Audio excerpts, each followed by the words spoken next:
Hello, West Zion family. We are taking a little break this weekend and some family time, so I'm sending this video sermon your way. And I don't know if we've ever done this before, so it's kind of an experiment with the video sermon. And if it works, maybe, who knows, we could figure something out, right? We could move to the Caribbean and just send you a video sermon every week. I could kind of work from the beach. Doesn't that sound like a good idea? Anyway, you'll have to let me know what you think of the video sermon.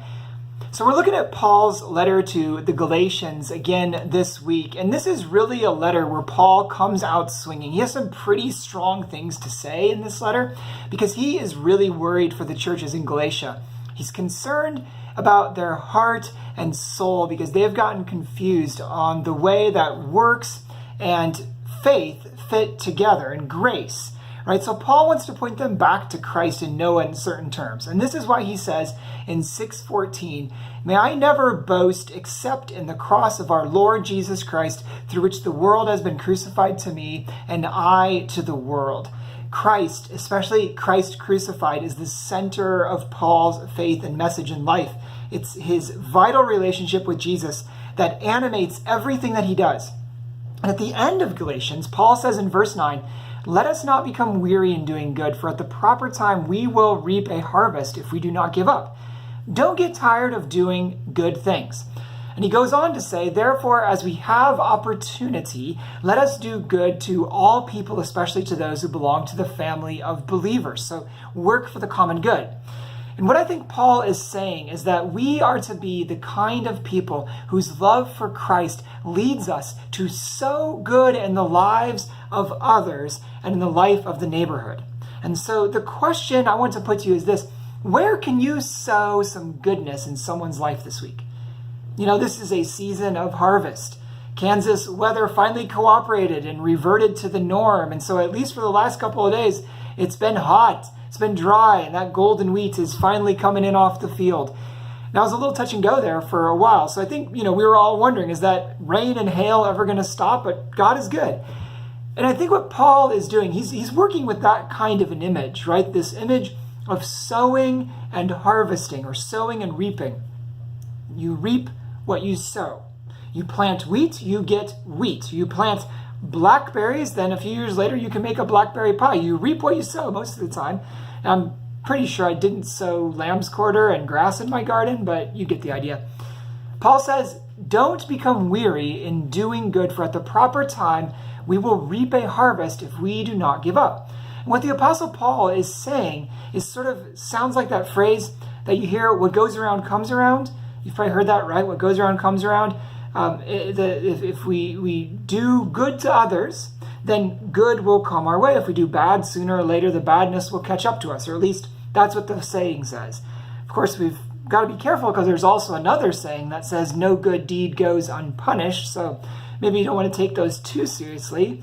But Paul's not teaching karma or something like that, where the universe somehow keeps track of all the good and evil that we do and pays us back exactly what we dish out. It's not karma, because everything that Paul is saying, he says in reference to God made known to us in Jesus Christ. So this is the God who is a God of love and mercy. And so what Paul is saying is that if we plant goodness by God's love and mercy, that goodness can become the seed of the kingdom in people's lives and in the larger world. There's a certain guarantee of a harvest for us in the sense of the eternal reward of being in the presence of Christ in paradise, but that is not where Paul's focus lies. For Paul, it's all about saying, sow goodness, do good, and God will multiply those seeds of goodness for the flourishing of human life and the expansion of the kingdom. And I see this principle in other places in the scriptures.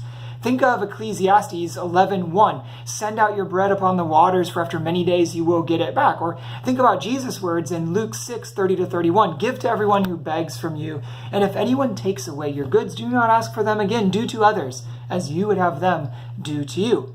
Or Jesus says in Luke chapter 14, when you give a banquet, invite the poor, the crippled, the lame, and the blind, and you will be blessed, because they cannot repay you, for you will be repaid at the resurrection of the righteous. The idea is this: look around you. Where can you do some good for someone? where can you do something good for the community? It's not always easy to keep that idea of doing good front and center. Sometimes people will make it hard to know how we can help them. People will sometimes they'll come back again and again, and we'll start to feel like a human ATM machine. And you get tired of helping. There's a name for this. It's called donor fatigue. Donor fatigue generally is what happens on a large scale when there's a series of natural disasters. So for instance, people will give, if there's one hurricane, they'll give to help with that first hurricane. But sometimes the second or the third or the fourth hurricane, people get tired of giving and they don't step up to donate anymore. It's too much need. It's just overwhelming. Or sometimes the scale of a bad situation can overwhelm our compassion, get lost in the numbers. Sometimes in that situation, it takes something tragic and personal to bring us back. I think about the refugee crisis on our southern border that's been going on for years, but it seems to have intensified in the last couple of months. There are all these folks from Central America trying to escape violence and poverty by coming to the United States, and we know it's happening. We see the news, the nightly news, all those numbers, but the scale is overwhelming, and we can get fatigued by it all. And then we see the picture of a young father and his little girl who died trying to cross the river, and our hearts are broken because we can see the reality of it. We see the humanity of that situation. We think, that could be me and my child. That could be my son and grandson. That could be my neighbor. And of course, they are our neighbors. So in the face of all the overwhelming need that's out there, Paul is saying, don't give up on doing good. Paul's saying, find a way to sow some good in someone's life. What can you do to sow something good in someone's life this week? That's my question to you. And make it concrete, right? Who do you know that needs to be reached out to? Who can you show kindness to? Who can you help out in some way? And maybe you know them, maybe you don't. Maybe it's just a situation that you spot and you step in to help. But is it possible for you to go out of your way in this next week, even just a little bit, and show some goodness in someone's life? Now, one way that we keep our goodness edge and avoid becoming morally fatigued or overwhelmed is by experiencing gratitude for all of the goodness that has been sown in our lives. God has shown his mercy in us. He's sown his mercy in us, even though we don't deserve it. Friends or family or even total strangers have sown goodness in our lives. Think with me. Think about all the times that you've been shown kindness, right? All the times that someone has sown goodness in you. I've had kindness and goodness sown into my life more time than I can count. I have been surrounded by so much kindness that I really start to take it for granted. You have all been so kind to us, especially after the birth of our little son. People just give us things and show us kindness, like bringing us cinnamon rolls. Surely God has a special blessing for people who bring the pastor cinnamon rolls. Hint, hint. But across the whole course of our lives, we have been surrounded by so much kindness, by so many people who have sown goodness into our lives in big and small ways. I think about the older couple that through the seminary, they provided us and then others after us with a scholarship so that I could complete my ministerial studies at the seminary. And then they later supported us in our mission to Peru. That was a huge seed of goodness that they planted in our lives. And I hope I'm honoring that in a way that bears fruit in the world.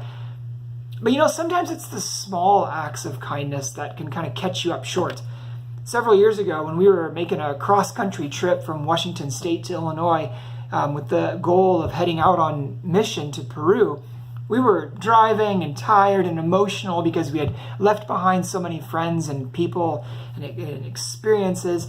And we pulled into this Panera for a quick pit stop and to get some coffee to try to keep awake for a couple more hours. And the place was packed on a Sunday morning in the Kansas City suburbs. And I made my way to the front of the line with my travel mug and I said, "Hey, I'd like some coffee." And the young woman at the register said something and I couldn't hear her. So I said, I'm sorry, what was that? How much is it? And she said, "It's free. Just help yourself." And I know this is dumb, but that free cup of coffee felt like such a sign of free grace in that moment. It felt like something cosmic, something symbolic. It was this blessing to me. She showed kindness to me. She sowed some goodness in our lives in a way that helped us on the rest of our journey. You know, we have all had goodness sown into our lives, and all of us depend on this vast network of goodness of parents and teachers, friends and neighbors in the church, and people we don't even know who have blessed us in so many ways, great and small, in a chain that ultimately extends back in time and space to God. God's the one who created us, and you know, it extends even farther back to the way that God created all things and pronounced them good. How can we respond to all of that goodness in our lives by sowing goodness in the lives of others and in our community? That's my question to you for this week. Because we will be sowing something in people's lives. That's the nature of human interactions. We might be sowing anger and annoyance and anxiety, but we could be sowing good. So this is my challenge, the one I want to leave you with. How can you sow goodness in someone's life this week? Thanks be to God. Amen.